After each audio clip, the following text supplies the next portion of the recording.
आज प्रस्तुत है मालती जोशी द्वारा लिखी हुई कहानी परिणय। लौटते हुए मेरी आंखों में सीमा का कमनीय सौंदर्य तैरता रहा। घर से चलते हुए निश्चय करके चली थी कि अगर लड़की जीतू के योग्य न हुई तो साफ मना कर दूंगी। भारी भरकम दहेज के लालच में लड़के की जिंदगी बर्बाद न होने दूंगी। पता नहीं क्यों मन में एक बात बैठ गई थी कि इतने बड़े लोग रिश्ता लेकर आए हैं तो लड़की जरूर ऐसी वैसी होगी। पर सीमा को देखा तो देखती रह गई।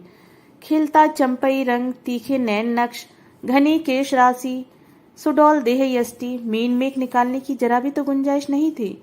लगता था जैसे मेरी कल्पना में रची बसी पुत्रवधू ही साक्षात उतर आई है। आनंद की तरंगों पर झूलते हुए मैंने कनखियों से अपने लाडली की ओर देखा। वह दत्तचित्त होकर गाड़ी चला रहा था। उसका मन कहीं रहा हो पर नजरें इस समय सड़क पर केंद्रित थीं। और ठीक भी तो है, एमजी रोड पर शाम के समय गाड़ी चलाना किसी नट के खेल से कम थोड़ी ही है।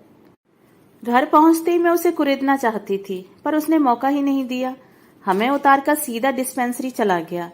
झुंझलाई सी में कुछ देर गुमसुम बैठी रही, फिर मैंने अपने पापा को ही जा पकड़ा। कहिए, लड़की पसंद आई? मुझसे क्या पूछती हो, अपने लड़के से पूछो। आप अपनी तो कहिए। भाई, लड़की तो A1 है, उसके बारे में तो दो राय हो ही नहीं सकती। बाकी अब उन्हें रिश्ता जच जाए तब है।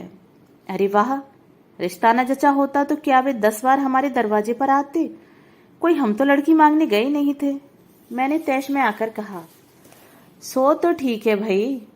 और वे चुप हो गए। समझ गई कि रामदास जी के वैभव की चकाचौंध से वे अब तक उबर नहीं पाए हैं। झूठ क्यों बोलूं, विस्मित तो मैं भी हुई थी। जो सोचा था उससे कहीं ज्यादा ही पाया था, और जो था उसका प्रदर्शन करने की भी उन्होंने भरपूर कोशिश की थी। विशाल कोठी, बाहर पंक्तिबद्ध खड़ी 3-3 गाड़ियां, जिनके सामने हमारी मौरी से एकदम छकड़ा लग रही थी। कीमती सूटों में सजे हुए उनके तीनों लड़के, गहनों कपड़ों से लदी तीनों बहुएं, दामी कालीन, महंगा फर्नीचर, वर्दीधारी नौकर, शाही नाश्ता, हर चीज में प्रदर्शन था।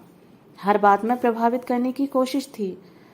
चलने से पहले वह हमें अपना खूबसूरत लॉन और कलात्मक बगीचा दिखाते हुए काफी दूर तक ले गए, और फिर सहज भाव से एक खाली प्लॉट की ओर इशारा करते हुए उन्होंने बताया कि यह उन्होंने लड़की के लिए रख छोड़ा है।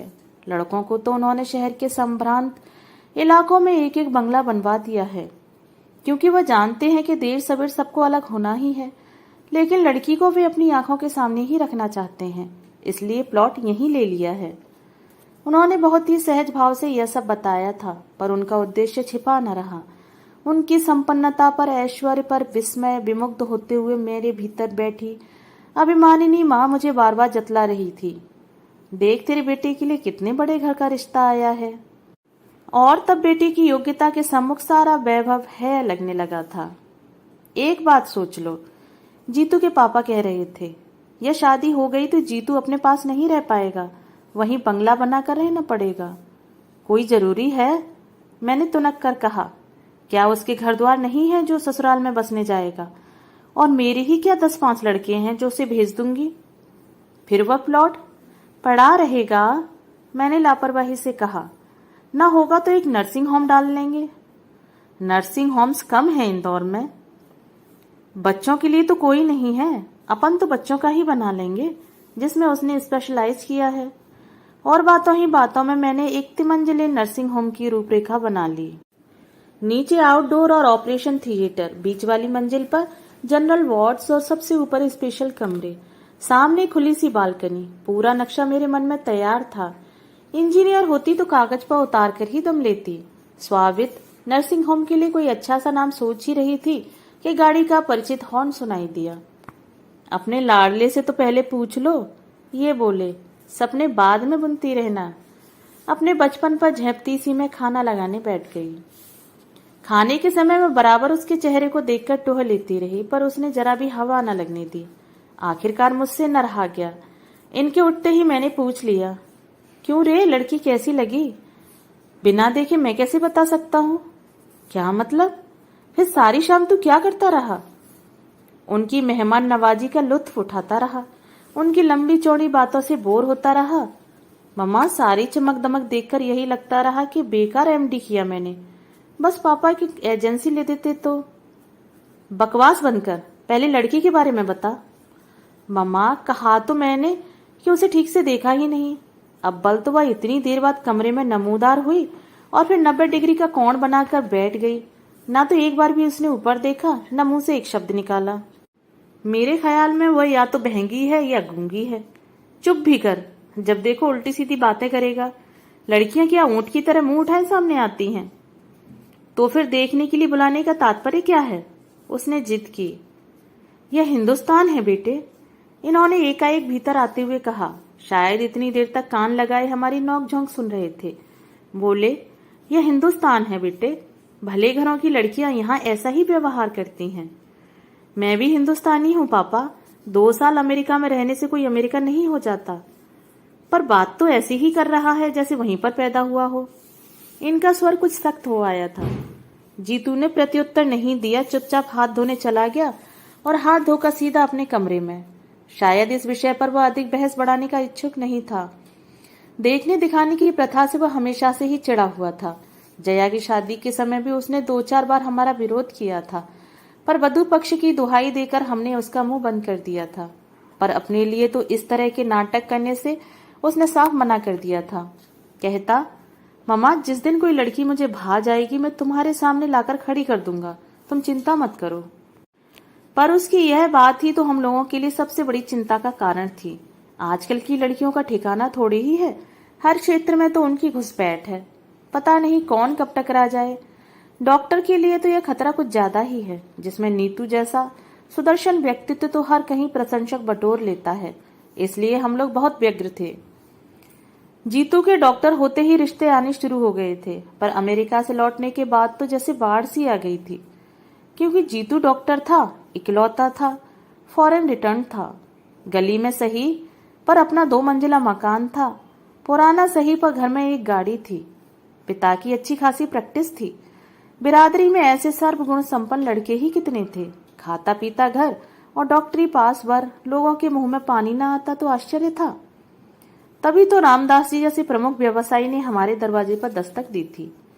बड़ी मुश्किल से जीतू साथ जाने के लिए राजी हुआ था। कह रहा था, पहले तुम देखाओ। पर लड़की वालों को बार बार परेशान करना हमें अच्छा नहीं लगा। जया के वक्त के कुछ कड़वे मीठे अनुभव मन में अभी ताजे ही थे, इसलिए हम सब साथ ही वहां पहुंचे। रामदास जी ने इतनी आप भगत की, उनके परिवार ने इतना प्रेम टपकाया कि बार बार यही डर बना रहा कि लड़की अगर अच्छी न हुई तो उन लोगों को किस तरह जवाब देंगे। वह बहुत देर बाद बाहर आई। उस समय हम लोग कॉफी पी रहे थे। अपनी दोनों भाभियों के बीच चलती हुई वह कमरे में आई थी और एक अस्पष्ट सी नमस्ते के साथ सिर झुकाकर बैठ गई थी। उसकी विनम्रता पर मैं मुग्ध हो गई थी। अंग्रेजी में एमए लड़की और इतनी सुशील। इतने लोगों के बीच उसका यह सहमा सिमटा रूप एकदम स्वाभाविक लग रहा था। तब यह बात मन में उठी ही नहीं कि इस तरह जीतू तो उसे बिल्कुल नहीं देख पाया होगा। वह भी तो बड़ी शालीन सी मुद्रा में बैठा हुआ था। सोच समझकर आखिर एक उपाय मैंने ढूंढ ही लिया। जया की सालगिरह के बहाने बहन भाइयों को एक दिन चाय पर आमंत्रित कर लिया। जया थी अपनी ससुराल में, इसलिए उपहार आदि लेकर मुझे चिंतित होने की जरूरत नहीं थी। 2 दिन तक मैं घर की सफाई में जुटी रही। फर्श धोकर पहुंचकर चमकाया गया, नई चादर बिछाई गई, सोफे के कुशन्स बदले गए, पर्दे धुलवाए गए और तो और ड्राइंग रूम के दरवाजे तक नए सिरे से पेंट कर डाले। नया सा एक कालीन लेकर वहां डाल दिया। फिर भी जैसे मन की तृप्ति नहीं हो रही थी। हर कोण से मैं वहां की सजावट को देखती और हर बार कुछ न कुछ नया सुधार कर देती। ये लोग बीच में टोक न देते तो शायद मेरा यह क्रम मेहमानों के आने तक चलता रहता। दोनों बाप बेटे हाथ बांधकर बैठे हुए थे और मेरी परेशानी का मजा ले रहे थे। जब 2-3 बार वॉल पीसेज और कैलेंडर्स बदल चुकी तो उन्होंने कहा, मेरा ख्याल है एक बार डिस्टेम्पर हो जाता तो ठीक रहता। 5 बजने में अभी तो बहुत टाइम है। क्यों? इतना गुस्सा आया मुझे। एक तो खुद करेंगे नहीं और मेरा फूला हुआ चेहरा देखकर ही जीतू मेरे मूड को भांप गया तो बोला, मम्मा क्यों बेकारी परेशान हो रही हो? लाख कोशिश करें हम, यह घर कोठी तो बनने से रहा। उसे मत रोक जीतू, अपनी होने वाली बहू को इम्प्रेस करने की योजना है उसकी। And you know, first impression is the last impression. कोठी ना सही, आउट हाउस तो लगेगा ना यह घर। अरे आउट हाउस भी लग जाए तो गनीमत समझो, मैंने तुनक कर कहा। जाने किस दरिद्र जगह में डाल दिया है सारा पैसा, कितना भी करो रौनक ही नहीं आती। गुस्से में ही सही में अपने मन की बात कह गई थी। इतना लंबा चौड़ा मकान बनवा तो लिया, पर गली की वजह से उसकी सारी शान पर पानी सा फिरा जाता था। रामदास जी के आउट हाउसेस सचमुच इससे अच्छा शो देते थे। उस दिन प्लॉट दिखाने ले गए थे, तब उन्होंने दिखाई थी छोटे छोटे घरों की वह लंबी कतार। उनकी संस्था के कर्मचारी उनमें रहते थे। खुली जगह में हरियाली के समुद्र के बीच वे छोटे छोटे द्वीपों की तरह लग रहे थे। जीतू ठीक ही कहता है, बेकार मेहनत करने से क्या फायदा, उस वैभव से तो होड़ लेना ही असंभव है। ठीक 5 बजे वे लोग आए, छोटी वाली दोनों भाभियां, छोटा भाई और वह। मुझे अच्छा लगा। बहुत भीड़ होती तो वही उस दिन वाला किस्सा हो जाता। लोग समझदार हैं।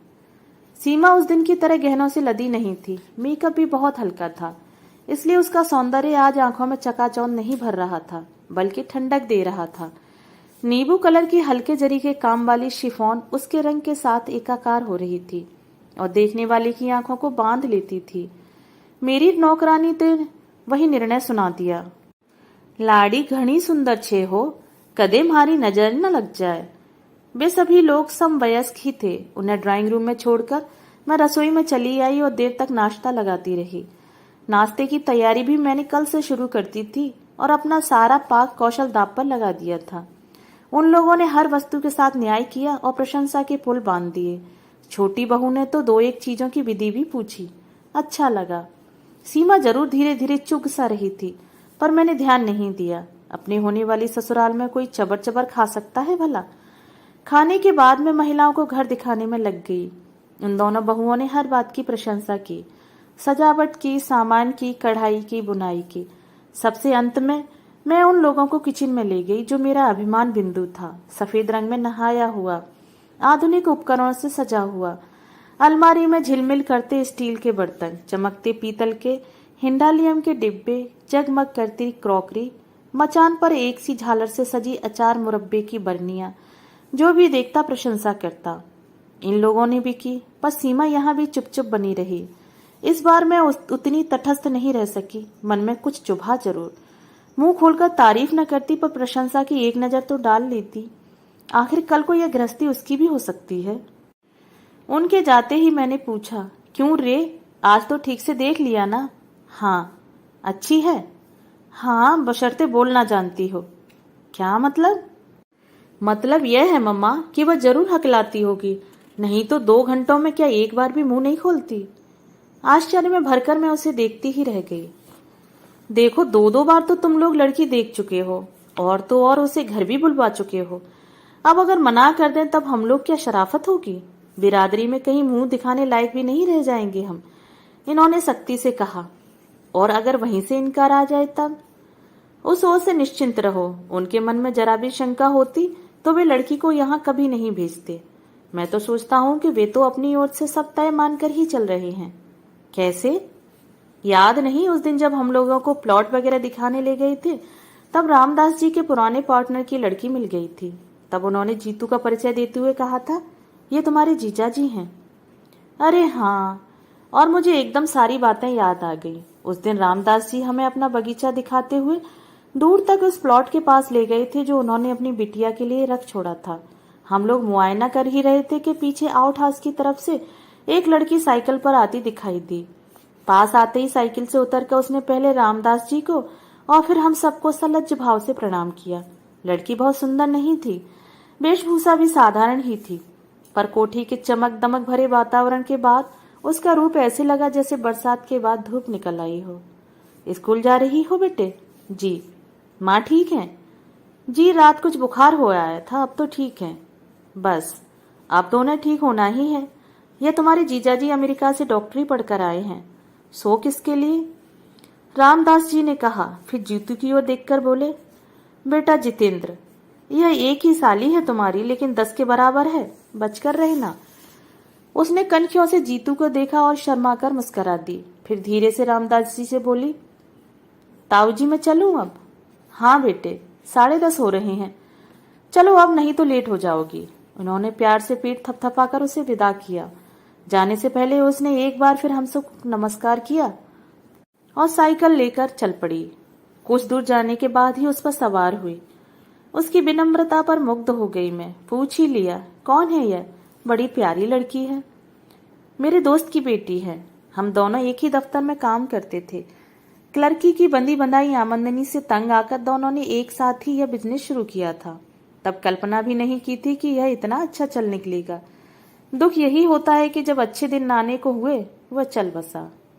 अरे, क्या डेथ हो गई? हाँ, एक स्कूटर एक्सीडेंट में वह और अनु से बड़ा लड़का दोनों जाते रहे। तब से माँ बेटी यही हैं। धंधे में जो शेयर था उसके एवज में भाभी ने यह मकान बना लिया है, उसी में रहती हैं। एक प्राइवेट स्कूल में पढ़ाती हैं। पिछले 2 सालों से बीमार चल रही हैं, इसलिए उन लोगों ने अब अनु को लगा लिया है। रिश्तेदार तो होंगे या कोई नहीं है? मैंने सहानुभूति से कहा। हैं क्यों नहीं? पर बहन जी, रिश्ते सब पैसे से बंधे रहते हैं। शंभूनाथ की मृत्यु के बाद उसके पिताजी आकर बहू को पोती को लिवा ले गए थे, पर इंश्योरेंस के पैसों को लेकर मनमुटाव हो गया। उनकी इच्छा थी कि वह पैसा शंभू की बहन की शादी में लगा दिया जाए। आखिर भाई होता तो कुछ न कुछ देता ही, पर अनु की माँ राजी नहीं हुई। बोली, निपट कंगाल होकर मैं किसके सहारे दिन काटूंगी? 8-10 हजार की मामूली रकम थी, पर एक बेसहारा औरत के लिए तो वही संबल थी, सहारा थी। घर वालों से पैसों का तकाजा भी नहीं किया जा सकता था। कल को अनु की शादी में सब लोग अंगूठा दिखा देते। बस तब से यहीं आ गई हैं तो लौट कर नहीं गई। उन लोगों ने भी कोई सुधि नहीं ली।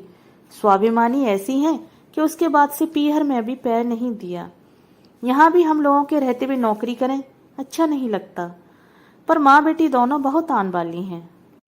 इसके बाद विषय बदल दिया गया। रामदास जी अपने व्यवसाय के फैलाव का वर्णन करने लगे थे। इसी कारण वे अपने कुशाग्र बुद्धि बच्चों को सरकारी नौकरी में नहीं भेज सके थे। वैसे तीनों बिजनेस मैनेजमेंट का डिप्लोमा लिए हुए थे। एक तो विदेश हो भी आया था। उस आकर्षक बातचीत के बीच अनु दब गई थी। आज इन्होंने एकाएक याद दिला दिया तो मुझे अपने पर रोष आया। मुझे पहले ये ख्याल क्यों नहीं आया? जीतू, हम लोग तो गलती कर गए। मैंने एकाएक कहा तो वह आंखों में प्रश्न भरकर मुझे देखने लगा। उस दिन हम लोग इतनी भीड़ भाड़ इकट्ठी न करके केवल अनु को बुला लेते तो ठीक था। कौन अनु? तुम्हारी इकलौती साली। सीमा के साथ वह भी आती तो वातावरण जरा खुल जाता। भाई का थोड़ा बहुत लिहाज करना ही पड़ता है। अनु रहती तो सीमा थोड़ी सहज हो जाती। मम्मा, क्या दुनिया में और लड़कियां नहीं हैं? आखिर आप उसी के लिए इतनी व्यग्र क्यों हैं? मना नहीं कर पाएंगे जीतू हम। पापा को यह रिश्ता बहुत भा गया है। पापा को भा गया है? वह प्लॉट और दहेज की संभावित राशि। और लड़की, वह भी तो बुरी नहीं है। अच्छा सच बता, क्या तुझे पसंद नहीं है? उसने उत्तर नहीं दिया, केवल मेरी ओर देखा। उसकी आंखों में सीमा का नाम साफ पढ़ा जा सकता था। उस दिन मैं और जीतू पिक्चर देखकर लौट रहे थे। वैसे मैटनी में अक्सर चली जाती हूँ, पर बहुत दिनों बाद गाइड देखने का सुयोग बना था। उसका लोग मैं संवरण नहीं कर सकी। पिक्चर समाप्त हुई तो जैसा कि तय था, हॉल से बाहर निकलते ही मेरे सिर में दर्द होने लगा। जीतू, गाड़ी रोक तो। रास्ते में एक मेडिकल स्टोर नजर आते ही मैंने कहा। क्यों? दवा लेनी है। घर में 2-2 डॉक्टर हैं, पर तुम्हें केमिस्ट के यहाँ गए बिना चैन नहीं आता। उसने गाड़ी रोकते हुए कहा। घर में डॉक्टर हैं इसीलिए तो मुसीबत है। कोई अपने मन की दवा ले ही नहीं सकता। इससे रिएक्शन होता है, इससे हार्ट पर प्रेशर पड़ता है, और भी न जाने क्या क्या।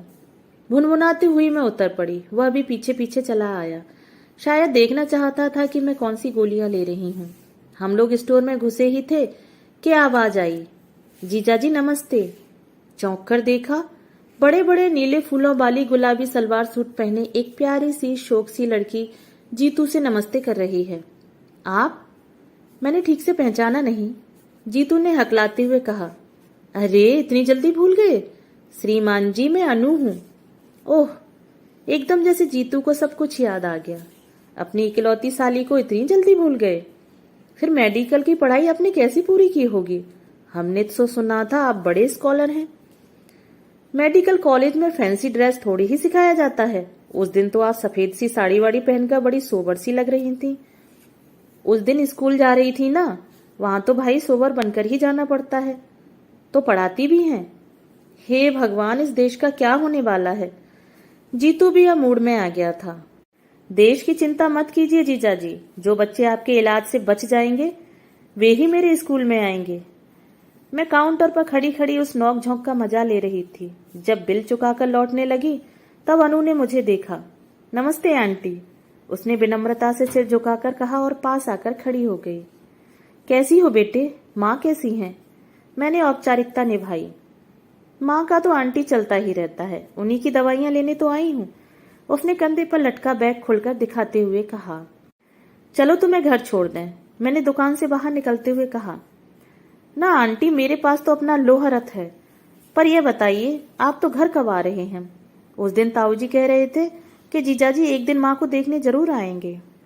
मैंने जीतू की ओर देखा। वह कुछ देर तक सोचता रहा, फिर बोला, अनु जी, आपके घर हम आएंगे जरूर, पर एक शर्त है। फरमाइए। कुछ देर वह पसोपेश में चुप रहा, फिर बोला, मम्मा तुम चलकर बैठो, मैं अभी 1 मिनट में आया। बच्चे इस तरह लिहाज करते हैं तो कितना अच्छा लगता है। वैसे शर्त क्या मुझसे छिपी हुई थी? सीमा को भी उसके साथ अनु के यहाँ बुलवाने की बात होगी, और क्या। 5-6 दिन बाद एक दोपहर को खाना खाते हुए उसने पूछा, मम्मा शाम का कोई कार्यक्रम तो नहीं है? नहीं तो क्यों? अनु के यहाँ चलना है। मैं चलकर क्या करूंगी रे? यूं ही तुम लोगों को असुविधा होगी। हम लोगों से मतलब यही कि सीमा भी आएगी ना वहां?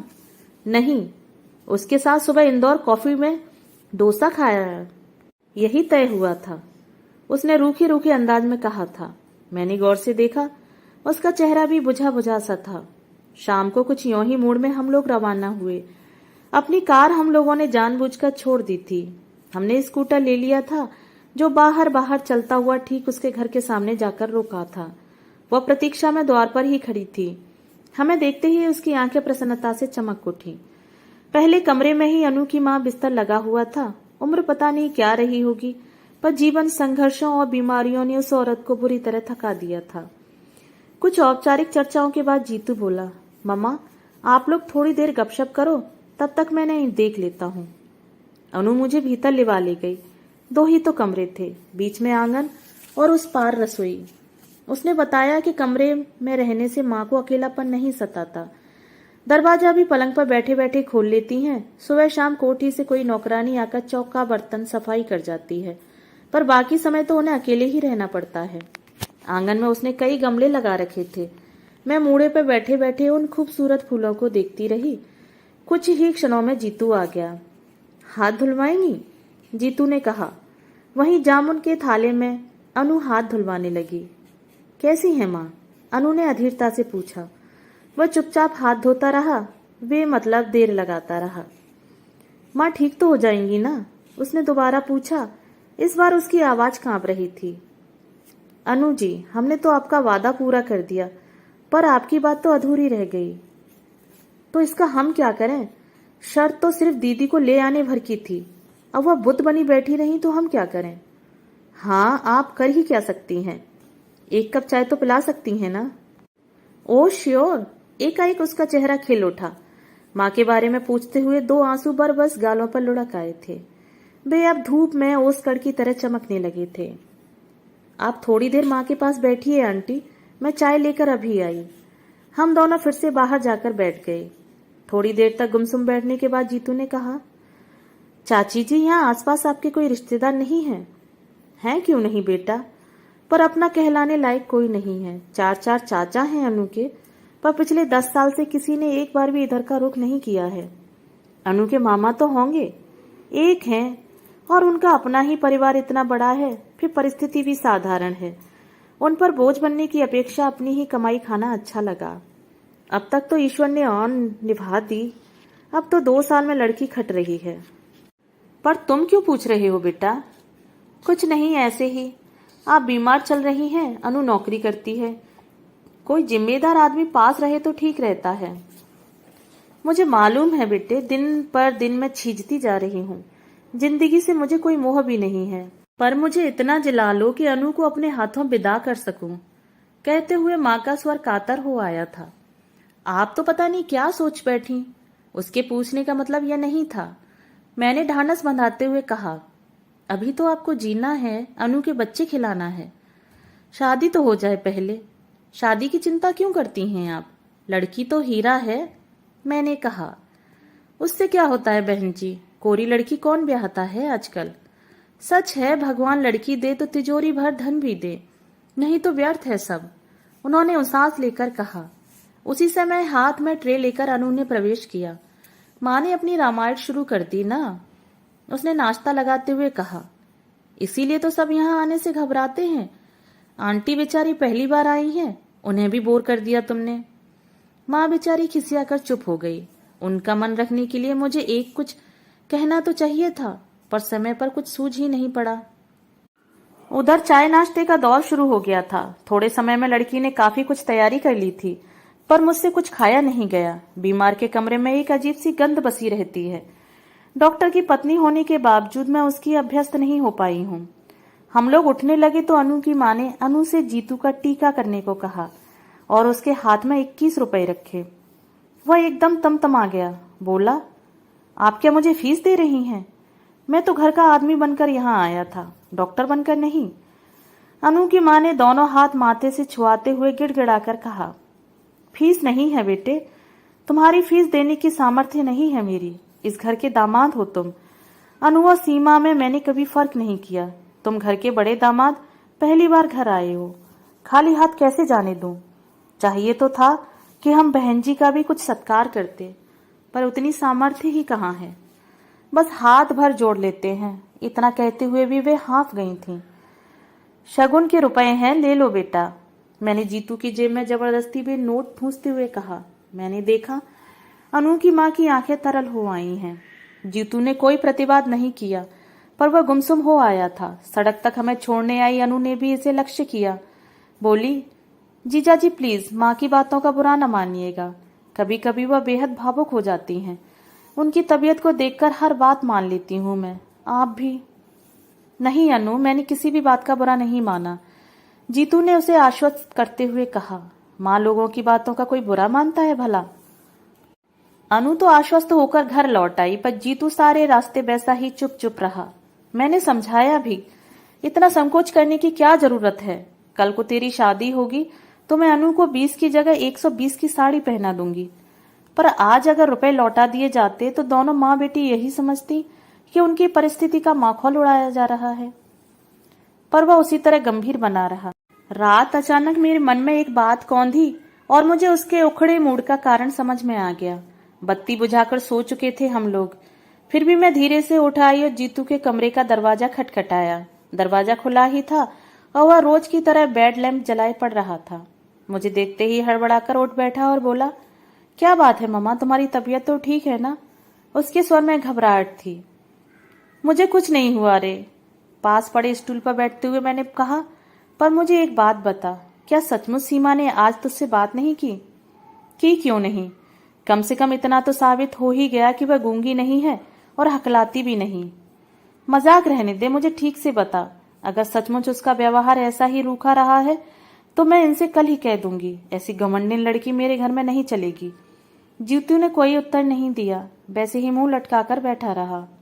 और इस जरा सी बात के लिए तू क्यों मन खराब कर रहा है? दुनिया में क्या और लड़कियां नहीं हैं? मम्मा, अगर मैं उदास हूं तो सीमा के लिए नहीं, सारी शाम मैं सिर्फ अनु की माँ के लिए सोचता रहा हूँ। क्यों? उनकी हालत बहुत खराब है मम्मा, हार्ट एकदम डैमेज्ड है, किसी भी समय कुछ भी हो। पैरालिसिस का एक अटैक उन्हें हो चुका है, दूसरा किसी भी समय हो सकता है, और वह इतना आसान नहीं होगा। पैरालिसिस? पर उनकी उम्र तो इतनी ज्यादा नहीं लगती। उम्र से क्या होता है, ब्लड प्रेशर है तो डायबिटीज तो है। शुगर का परसेंटेज कितना हाई जा रहा है, उनका चार्ट देखती तो तुम्हें गश आ जाता। कोई जिम्मेदार आदमी घर में होता तो मैं स्थिति की गंभीरता से उसे परिचित कराता, पर ले देकर बस वही एक लड़की है घर में, उससे कोई क्या कहे कैसे कहे। सच ही तो कह रहा था वह। जया सगाई में 4-5 दिन पहले ही आ गई थी। आते ही वह शुरू हो गई, मम्मा लड़की खूब सुंदर है ना, नहीं तो मैं कहीं मुंह दिखाने लायक नहीं रह जाऊंगी। अब जैसी भी है देख लेना, मैंने चुटकी लेते हुए कहा। नहीं मम्मा, ऐसा गजब न करना, अपने यहाँ इतने रिश्ते में लौटा चुकी हूँ, सबसे कह रखा है एक ही बहू आएगी घर में तो वह ऐसी वैसी नहीं चलेगी। अब जो यह लड़की सुंदर न हुई तो लोग मेरा मजाक बना डालेंगे। मेरी जिठानी तो अभी से कह रही है, देखें कौन सी अप्सरा आएगी। उनकी भतीजे के लिए मना करके मैंने उन्हें खूब नाराज कर दिया है ना। यहाँ भी तो वही हाल है, मैंने कहा। लोग बाग अपनी लड़की देखते नहीं और मुंह उठाए चले आते हैं, और मना कर दो तो हमेशा के लिए मुंह फुला लेंगे। जब से बात पक्की हुई है बस यही चर्चा है कि हमने बस पैसे का मुंह देखकर ही हाँ की है। अब तो बस यही लगता है कि कब शादी हो, कब बहू घर में आए। एक बार उसे देख लेंगे तो अपने आप सबके मुंह बंद हो जाएंगे। मेरी बात से जया की उत्सुकता चरम सीमा पर पहुंच गई। मैंने भी उसे ज्यादा प्रतीक्षा कराना उचित नहीं समझा।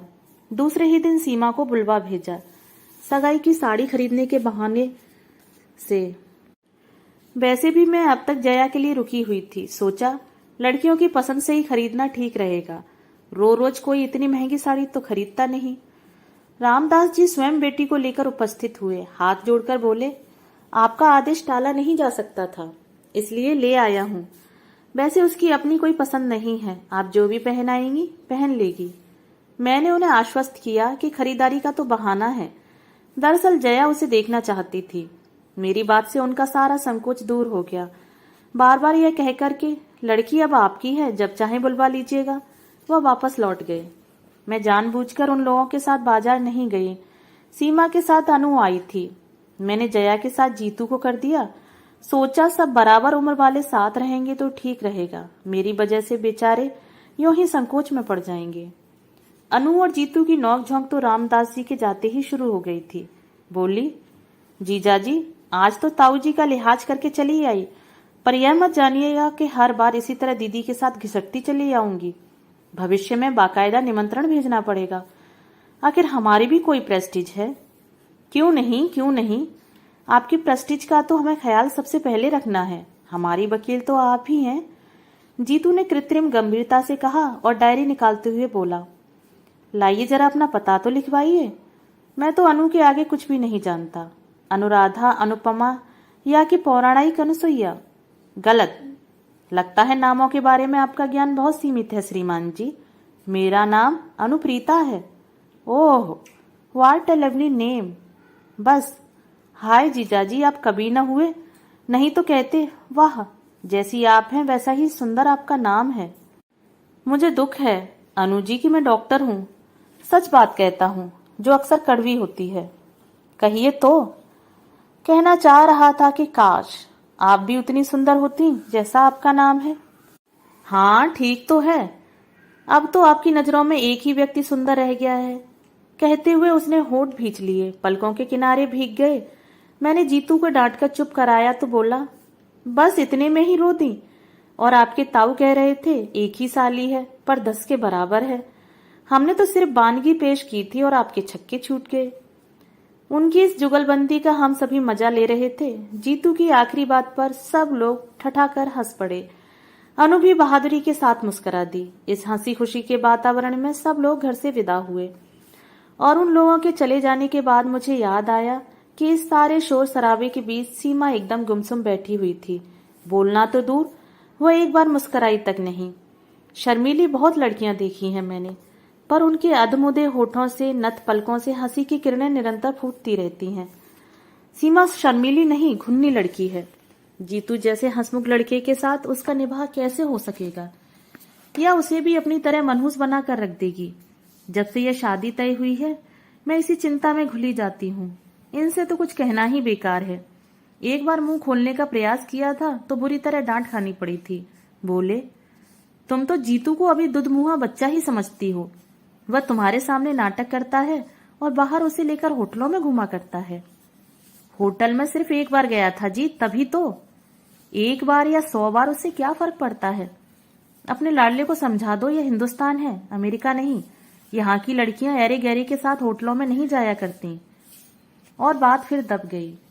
पर जितनी बार सीमा को देखा है यही लगा है कि इस लड़की से मेरा या जीतू का निर्वाह कैसे होगा। कोई और लड़की होती तो इतने दिनों में घर से एक आत्मिक संबंध स्थापित कर लेती, पर यह आज भी उतनी ही पराई लगती है। बाजार से लौटी जया तो भरी हुई थी। साड़ी का डिब्बा मेरे सामने पटक कर बोली, लो देख लो, पूरे 700 की साड़ी है। पर महारानी ऐसे मुंह बनाती थी जैसे उनके लिए छींट खरीदी हो। मैंने डिब्बा खोलकर देखा। रानी कलर की बनारसी रेशम जरी की बूटियों से झिलमिल कर रही थी। उसे पसंद नहीं आई? मैंने अधीर होकर पूछा। अरे मुंह खोलकर कहे तब ना। मूर्ति की तरह कोने में बैठी रही। हाथ लगाना तो दूर, एक बार आंख उठाकर देखा तक नहीं। वह तो बस सिलबिल थी, साथ में तो ठीक रहा। उसी की मदद से चुनाव कर डाला। मेरा मन एकदम बुझ गया, मानो कि बड़े घर की लड़की है। बनारसी साड़ी उसके लिए अनोखी चीज नहीं है, पर सगाई की साड़ी के साथ तो एक भावात्मक संबंध होता है। मुंह से कुछ न कहे कोई तो आंखों से ही बहुत कुछ कहा जा सकता है। कम से कम जया का मन तो रह जाता। वह तो इतनी आहत होकर लौटी है कि बहू की रूप चर्चा उसके सामने व्यर्थ ही है। मुझे यही तो डर लगता है रे, मैंने कहा। अजीब घुन्नी लड़की है, जीतू के साथ पता नहीं कैसे निभेगी। घुन्नी नहीं है मम्मा, घमंडी है। तुम तो अब अपनी चिंता करो, जीतू के लिए परेशान होने की जरूरत नहीं है। उनकी तो खूब घुट रही है। अभी आते आते भी उसने एक चिट्ठी चुपके से पकड़ाई है, मैंने साफ देखा है। जया की बात ने सचमुच चौंका दिया मुझे। सोचा ये ठीक ही कहते हैं, जीतू यूं ही मेरे सामने नाटक करता होगा। मैं भी तो पागलों की तरह उसके पीछे पड़ जाती हूँ। सीमा ने क्या बात की, कैसे की, बेचारा जवाब दे भी तो क्या। कुछ भी हो, मन से एक बोझ तो उतर ही गया। सारी तैयारी करते कराते रात के 12 बज गए। दूसरे दिन ये लोग ओली डालते ही जा रहे थे। इतने बड़े घर में संबंध होने जा रहा था। पहली बार हम लोग कुछ लेकर जा रहे थे, पर जैसे सारी चिंता मेरे ही सिर थी और कोई मेरा हाथ बटाने नहीं आ रहा था। जीतू का तो खैर प्रश्न ही नहीं उठता था। जया मुंह फुलाकर बैठ गई थी, उससे सीमा जरा भी अच्छी नहीं लगी थी। कल जीतू ने चिढ़ा दिया था कि सीमा के आ जाने से दीदी का सौंदर्य तेज तो फीका पड़ जाएगा। इसी से वह नाराज है। बात हंसी मजाक में ही टल जानी थी, पर जया बहुत बुरा मान गई थी। उसकी ओर से किसी सहायता की आशा करना ही व्यर्थ था। सबसे ज्यादा रोष तो मुझे उसके पापा पर आ रहा था। एक बार भी उन्होंने सारा सामान नहीं देखा, न पूछताछ की। मैं बिस्तर पर गई तब वे बड़े मजे से खर्राटे भर रहे थे। इतना ताव आया मुझे। उन्हें झकझोर कर जगाया मैंने और पूछा, सुनो, सुबह जमाई साहब को लेने स्टेशन कौन जा रहा है? ठीक से तय कर लो, नहीं तो समय पर कोई नहीं पहुंचेगा। कोई नहीं जा रहा, उन्होंने अलसाई स्वर में कहा। क्यों? क्योंकि वे नहीं आ रहे। क्यों? आपको कैसे पता चला? क्योंकि मैंने ही उन्हें फोन पर मना किया है। अरे क्यों? क्योंकि कल का प्रोग्राम कैंसिल हो गया है। क्यों? रामदास जी को हार्ट अटैक हो गया है। हाय राम, क्यों? क्योंकि उनकी लड़की अपने फुफेरे भाई के साथ भाग गई है। क्यों? वह एकदम झल्लाकर उठ बैठे। तुम्हारी इस क्यों का कहीं अंत भी होगा? लड़कियां किसी के साथ क्यों भाग जाती हैं, क्या यह भी मुझे बताना होगा? खिसियाकर चुप हो गई मैं। सच तो पागलों की तरह प्रश्न पर प्रश्न किए जा रही हूँ। कम से कम इनकी मन स्थिति का तो ख्याल किया होता। शाम से अनमने हैं बेचारे, पर मुझे अपनी व्यस्तता के बीच ध्यान ही नहीं आया। इस कांड की तो मैंने कल्पना भी नहीं की थी। मन इतना बौखला गया था कि अनचाहे मुंह से निकल गया। अब क्या, मिठाई बांटो, वह गुर्राए। तुम दोनों माँ बेटे तो शुरू से ही मीन मेघ निकालते रहे थे, अब तुम्हारे मन की हो गई। घर आई लक्ष्मी दरवाजे से ही लौट गई। खूब आनंद मनाओ अब। शोभ उनके हर शब्द से टपक पड़ रहा था। रामदास जी के घर समधी बनकर जाने का सबसे ज्यादा चाव उन्हीं को था, इसलिए सबसे ज्यादा निराशा भी उन्हें ही झेलनी पड़ी। इसके बाद चुप रहने में ही मैंने अपनी खैरियत समझी, पर रात भर मुझे नींद नहीं आई। बार बार सीमा का रूखा व्यवहार याद आता रहा। उसे हम लोगों में कोई दिलचस्पी नहीं थी, तो वह स्वाभाविक ही था। पर घर के लोग कैसे हैं, क्या उन्हें भी अंदाजा नहीं हुआ होगा? लेकिन लगता है वे लोग सब जान गए थे, तभी तो हाथ धोकर पीछे पड़ गए थे। जिस दिन से रिश्ता लेकर आए थे, उन्होंने हमें सांस तक नहीं लेने दी थी। यह तो ईश्वर की कृपा थी जो समय रहते सारा रहस्य खुल गया। मुझे कमरे में आते हुए उसने दर्पण में देख लिया था। वहीं से बोला, तुम परेशान क्यों हो रही हो मम्मा? मैं अभी शेप बनाकर वहीं आ रहा था। मैं तो यूं ही चली आई थी। चाय की ट्रे गोल मेज पर रखते हुए मैंने कहा, सोचा साथ साथ चाय भी पी लेंगे और एक बात भी कहनी थी। Something important? उसने अपना काम जारी रखते हुए पूछा। हाँ, ऐसा ही समझ लो। वह जो सीमा है ना, वह इस बुरी तरह से चौंका के रेजर हाथ से फिसल ही गया। गीले तौलिए से गाल को सहलाते हुए वह मेरे सामने आकर बैठ गया और अधीर स्वर में बोला, सीमा का क्या कह रही थी तुम? क्या किया है उसने? वह अपने फुफेरे भाई के साथ भाग गई है, मैंने सपाट स्वर में आकर कह ही डाला। ओह मम्मा, उसने एक दीर्घ सांस छोड़ी। तुमने तो मुझे डरा ही दिया था। उतनी सी देर में मैं पता नहीं क्या क्या सोच गया था। क्या सोच गया था? मैंने हैरत से पूछा। दरअसल मम्मा, मैं एक पागलपन कर बैठा था, उसने खिसियाए स्वर में कहा। इससे पहले कि मैं कुछ पूछूं, वह उठा और दराज में से एक कागज का पुर्जा निकाल लाया और बोला, लो पढ़ो। पढ़ने को था ही क्या, बस 2 पंक्तियां ही थी। अगर आप शादी से इनकार नहीं करेंगे तो मुझे मजबूरन कुछ खा लेना पड़ेगा।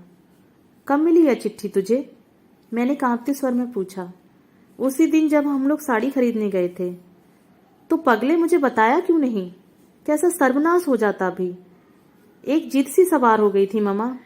मैं भी जया की तरह सोचने लगा था। लगता था ये लड़की हमें बहुत छोटा करके देखती है। इसके दर्प को तोड़ना होगा, इसे ब्याह कर घर लाना ही है, भले ही दूसरे दिन उसे छोड़ आना पड़े। उसकी बेरुखी का और भी कोई कारण हो सकता है, इस ओर ध्यान ही नहीं गया। और वह सचमुच कुछ खा लेती तो? मैंने कप में चाय डालते हुए पूछा। इसीलिए तो तुमने जब एकाएक उसका नाम लिया तो मैं डर गया। मुझे तो हैरत होती है मम्मा, पढ़ी लिखी होकर भी ये लड़कियां इतनी बुजदिल कैसे होती हैं? अपने मन की बात मुंह खोलकर कहती क्यों नहीं? बस गूंगी गाय की तरह हर किसी खूंटे से चुपचाप बंध जाती हैं। अब तो उसने अपने तेवर दिखला दिए ना, मैंने कड़वाहट भरी स्वर में कहा। हाँ, यह तो मानना पड़ेगा, उसने काफी दिलेरी से काम लिया। पता मालूम हो तो मेरी ओर से बधाई का एक तार भेज देना। मैं तो इसी बात के लिए शुक्रगुजार हूं कि वह काफी समझदारी से पेश आई। शादी की रात तक इंतजार नहीं किया, नहीं तो अपनी जिंदगी में भी फिल्म स्टोरी बन जाती। वह उठकर पुनः आईने के सामने खड़ा हो गया था। मैं उसे गौर से देखती रही, पर साबुन के झाग से भरे उस चेहरे पर कुछ भी पढ़ना असंभव था। ईश्वर से यही मनाती रही कि हताशा का यह ज्वार जो मुझे मथ रहा है उसे अछूता ही छोड़ दे। वह वास्तव में उतना ही निर्लिप्त बना रहे जितना कि वह दिखा रहा है। सीमा के अपने घर में जो भी कहर बरपा हुआ हो, पर इस घर की भी रौनक कुछ दिनों के लिए छिन सी गई थी। बच्चों के पापा का मूड तो उसी दिन ऑफ हो गया था। मेरा मन भी बुझ सा गया था। जया भी इतने दिनों बाद इंदौर आई थी, पर सहेलियों से मिलने का, रिश्तेदारों के यहाँ जाने का उसमें जरा भी उत्साह नहीं रह गया था। जहां भी जाओ वही प्रश्न, वही कौतूहल, वही शंकाएं खींच सी होने लगती थी। हम सबके बीच जीतू बिल्कुल सरल स्वाभाविक बना हुआ था, पर माँ थी इसलिए जानती थी कि वह भीतर ही भीतर हिल गया है। उसके ठहाके बेजान होते जा रहे थे। दीदी के साथ उसकी नोक-झोंक में कोई दम नहीं रहा। जिया के बच्चों के साथ चल रही उसकी छेड़खानी भी मात्र एक दिखावा है। और फिर जया ने एकदम घर लौटने का फैसला कर लिया। उसे रोकने में कोई तुक भी नहीं था। भारी मन से मैंने विदा की तैयारियां शुरू कर दी। कैसे उत्साह से आई थी बेचारी, अब कैसी मना स्थिति में लौट रही है। पर लड़की बहुत समझदार है। बोली, मामा, हम तो सबको यही बताएंगे कि लड़की के पिता अचानक बीमार हो गए थे, इसी से काम रुक गया है। आप लोग अपने से कुछ लिखना नहीं। उसकी सूझबूझ देखकर दंग रह गई मैं। सच, लड़कियों को मैके की प्रतिष्ठा का कितना ख्याल रखता है। कुलियों के सिर पर सामान लदवा कर हमने प्लेटफॉर्म पर पैर दिया ही था कि आवाज आई, नमस्ते दीदी, नमस्ते आंटी, नमस्ते जी। मैंने चौंक कर देखा। यूनिफॉर्म की साड़ी पहने बच्चों की एक झुंड से घिरी अनु खड़ी है। आज जा रही हैं दीदी? उसने पूछा, पर उत्तर की कौन कहे। दोनों भाई बहनों ने उसकी ओर देखा तक नहीं, सीधे मुंह उठाए 3 व्हीलर की तरफ चले गए। बेचारी का इतना सा मुंह निकल आया। मुझे दया हो आई। वैसे भी पीछे ही घिसट रही थी मैं। पास जाकर पूछा, कैसी हो अनु, माँ ठीक है? माँ ठीक नहीं है आंटी, परसों से बुखार में पड़ी हैं, उसने उदास स्वर में कहा। तो छुट्टी क्यों नहीं ले लेती? रोज रोज छुट्टी कौन देता है आंटी?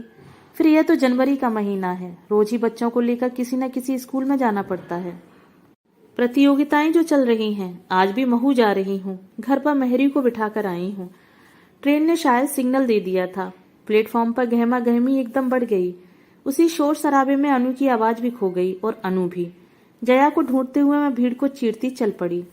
लौटते समय मैंने जीतू से पूछा, अनु से बात क्यों नहीं की तूने? उस बेचारी का क्या दोष है? दोष किसी का भी हो मम्मा, सजा तो सभी को भुगतनी पड़ती है। उसके स्वर से चौंक कर मैंने देखा। व्यथा से या कि रोष से उसका चेहरा काला पड़ गया था। मैंने ठीक ही समझा था। लड़का भीतर ही भीतर हिल गया था। और फिर एक बार रिश्तों की बाढ़ सी आ गई। खबर फैलते देर ही कितनी लगती है। फिर शुरू हो गई बरसात फोटो और जन्म कुंडलियों की। सुबह शाम दरवाजे पर परिचित अपरिचित चेहरों की भीड़ जुटने लगी। बढ़ चढ़कर दहेज के आकर्षक प्रस्ताव सामने आने लगे। एक समय था जब इन सारी बातों से मुझे बड़ी खुशी होती थी। लड़के की माँ होने का गौरव जैसे मन में समाता नहीं था, पर अब तो जैसे कोफ्त सी होने लगी है। लगता जैसे मेरा लड़का नीलाम पर चढ़ रहा है, जिसकी बोली सबसे ऊंची लगेगी उसी को मिलेगा। लाख बार समझाया कि अभी हम लोग कुछ कहने सुनने की स्थिति में नहीं हैं, हमें कुछ समझने का मौका दीजिए, पर लोग इसे बर पक्ष की एक अदा ही समझते। फिर से मनोहार शुरू हो जाती। हम लोग तो जैसे तैसे मान भी जाते, पर जीतू को लड़की दिखाने ले जाना एक टेढ़ी खीर थी। जनता के पास इस समस्या का भी हल था। लोग किसी न किसी बहाने लड़कियों को लेकर घर आने लगे। बाजार में, मंदिर में या सिनेमा हॉल में योजनाबद्ध तरीकों से लड़कियों का प्रदर्शन होने लगा। जीतू तो एकदम बौखला गया। बोला, मम्मा तुम सब लोग मिलकर मुझे पागल बना दोगे। भगवान के लिए मेरा पीछा छोड़ दो। जिस दिन कोई लड़की मन की मिल जाएगी मैं तुम्हारे सामने लाकर खड़ी कर दूंगा, बस। अब लड़कियां क्या सड़कों पर मिल जाती हैं? पर उससे उलझे कौन? गोमती भाभी के चाचा जी एक बहुत अच्छा प्रस्ताव लेकर आए थे। अच्छा खानदान था, खाते पीते लोग थे, लड़की सुंदर थी और डॉक्टर भी। जीतू मेडिको पत्नी के पक्ष में कभी भी नहीं था, पर लड़की के पिता ने कहा, डिग्री ले ली है, आप चाहेंगे तो नौकरी करेगी, नहीं तो घर गृहस्थी में भी उसे बहुत रुचि है। जितेंद्र जी चाहेंगे तो घर पर ही छोटी मोटी डिस्पेंसरी खोल लेगी। वैसे उसका कोई आग्रह नहीं है, आप लोग जैसा चाहेंगे। मैंने भी सोचा ठीक तो है, कल को जीतू की प्रैक्टिस अच्छी चल निकली तो डॉक्टर पत्नी वरदान ही सिद्ध होगी। हुनर तो तिजोरी में रखे धन की तरह होता है, जब चाहा काम में ले लिया। उन दिनों वह यशवंत राव अस्पताल में हाउस जॉब कर रही थी। तय हुआ कि उसे वहीं चलकर देखा जाए। जीतू से तो साफ साफ कहना व्यर्थ ही था। मैंने बहाना बनाया, 6ठी मंजिल पर अमुक चाची बीमार पड़ी हैं, उनका मोतियाबिंद का ऑपरेशन हुआ है, तू साथ चला चलेगा तो थोड़ी लिफ्ट की सुविधा मिल जाएगी। वह मना नहीं कर सकेगा, जानती थी। अस्पताल के विशाल पोर्ट में स्कूटर टिकाया ही था कि देखा सीढ़ियों पर एक परिचित आकृति हथेलियों में चेहरा छिपाए सिसक रही है। अनु, क्या हुआ? हम दोनों के मुंह से एक साथ निकला। उसने अपना आंसुओं से भीगा चेहरा उठाकर हमारी ओर देखा और पास चली आई। बोली, जीजाजी माँ बहुत बीमार हैं। उस दिन स्टेशन पर जीजाजी कहते हुए उसकी जबान लड़खड़ा गई थी, पर आज उसे इसका होश नहीं रहा था। उसकी माँ सचमुच बीमार थी। क्या हुआ माँ को? पता नहीं, परसों से यहाँ ले आए हैं, तब से उन्होंने एक बार भी आंख नहीं खोली है। कौन से नंबर में है? चलो देखते हैं। यही इंटेसिव में है, पर वहां किसी को भीतर जाने थोड़ी ही दे रहे हैं। ताई जी, भाई साहब, मामा जी सब बाहरी बेंचों पर बैठे हैं। मुझसे तो वहां बैठा नहीं जाता, रुलाई सी छूटने लगती है। जीजाजी आप तो डॉक्टर हैं, आपको तो जाने देंगे ना? उसने अधीरता से पूछा। मामा जी आए हैं? जीतू ने पूछा। हाँ, कल शाम ही आए हैं, उन्हें तार दे दिया था ना। अच्छा अनु, तुम अंदर चलो, मैं डॉक्टर परिहार को लेकर अभी आ रहा हूँ, जीतू ने अधिकापूर्ण लहजे में कहा। एक बार हम लोगों की ओर करुण दृष्टि से देखते हुए अनु भारू कदमों से भीतर चली गई। उसके जाते ही जीतू मेरे सामने तनकर खड़ा हो गया और पास से गुजरती बेतहाशा भीड़ को अनदेखा करके बोला, मम्मा क्या तुम इस लड़की को बहू के रूप में स्वीकार कर सकोगी? मैं हतप्रभ हो उसे देखती रह गई। यह मत सोचना मम्मा कि मैं भावावेश में आकर इतनी बड़ी बात कह बैठा हूँ। पिछले कई दिनों से यह बात मेरे मन में घुमड़ रही है, पर मैं व्यक्त नहीं कर पा रहा था। पर अब तो सोच विचार के लिए समय ही नहीं रहा। बोलो ना मम्मा प्लीज। पर बेटे, ये बातें हड़बड़ी में तय नहीं की जाती। मैंने कहना चाहा तो वह फौरन मेरी बात काटकर बोला, कहा ना मैंने, अब सोच विचार के लिए समय नहीं रहा। मुझे मालूम है अपने इकलौते बेटी की शादी के लिए तुम्हारे मन में ढेर सारे अरमान हैं, पर मम्मा भीतर जो दम तोड़ रही है वह भी एक माँ है। उसने भी अपनी इकलौती बेटी के लिए कई सपने संजोए होंगे। उन सपनों के लिए वह जिंदगी भर अपनों से, परिस्थितियों से लोहा लेती रही। अब तो शायद वह कुछ ही कहने सुनने के परे चली गई है, पर अगर एक क्षण को भी उसकी चेतना लौट आए तो मैं उन्हें आश्वस्त करना चाहता हूँ कि मैं उन्हें यहाँ से खाली हाथ नहीं जाने दूंगा। पर मम्मा, इसके लिए मुझे आपकी आज्ञा चाहिए, दोगी ना? उसकी बात पूरी नहीं हो पाई थी कि अनु बदहवास से दौड़ती आई और बोली, जीजाजी चलिए ना जल्दी, प्लीज माँ को देखिए, वे लोग क्या कर रहे हैं। पल भर को हम दोनों जैसे काट हो गए। मैंने ही किसी तरह अपने को समेटा और कहा, जीतू तुम अंदर जाकर देखो, अनु की चिंता मत करो, वह मेरे पास है, हमेशा रहेगी। और सुबकती हुई अनु को मैंने अपने अंक में भर लिया। दोस्तों अभी आप सुन रहे थे मालती जोशी की एक बहुत ही खूबसूरत कहानी परिणय। अगर आपको ये कहानी पसंद आई हो तो मेरे चैनल को सब्सक्राइब और मेरी वीडियो को लाइक और शेयर जरूर करें और अपने सुझाव मुझे कमेंट बॉक्स में साझा करें। धन्यवाद।